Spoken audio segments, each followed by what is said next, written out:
பெருங்காற்றை இயேசு அமைதிப்படுத்துகிறார். மத்தேயு 8:18 மற்றும் 23 முதல் 27.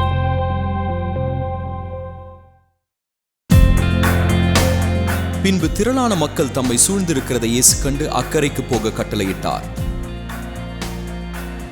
அவர் படகில் ஏறின பொழுது அவருடைய சீடர்கள் அவரை பின்தொடர்ந்தார்கள். அப்பொழுது படகு அலைகளில் அமிழ்ந்து விடும்படியாக கடலில் பெருங்காற்று உண்டாயிற்று. அவரோ உறங்கிக் கொண்டிருந்தார்.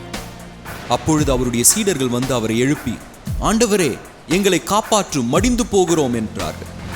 அதற்கு அவர், அற்ப விசுவாசிகளே, ஏன் அஞ்சுகிறீர்கள் என்று சொல்லி எழுந்து காற்றையும் கடலையும் அதட்டினார். உடனே மிகுந்த அமைதல் உண்டாயிற்று.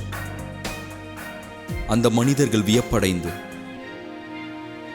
இவர் எப்படிப்பட்டவரோ, காற்றும் கடலும் இவருக்கு கீழ்ப்படுகிறதே என்றார்கள்.